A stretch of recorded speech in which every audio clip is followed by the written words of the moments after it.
course, with all this colder weather, people are beginning to use their heaters once again, and there are actually many ways to run the heat in your home without breaking the bank. Ryan Kennedy joins us live in Reno to show us some of these tips. Ryan, what do you got to show for us?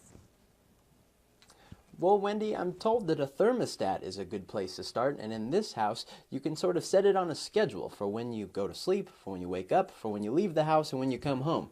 For example, let's say that you set the thermostat to 65 degrees. Well, when you leave the house, you can have it so that it's set to drop by only 3 degrees. That way that your furnace isn't turning completely off, saving it from having to reheat your entire house when you leave. The ideal thing is that to keep in mind that during the day you want to keep it comfortable for you, but at nighttime, if you can stand it, you want to set your thermostat back 10 degrees so that it's not heating as much because you're sleeping, you're under your blankets, you don't need that.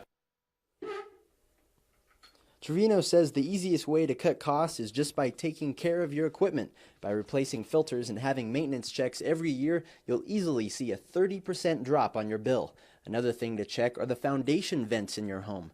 If you're leaving these open, your furnace is likely working 25% longer to make up for the energy being lost. In the wintertime, you want to close those foundation vents so that that cold air is not getting up underneath the house and then it can penetrate from the floor.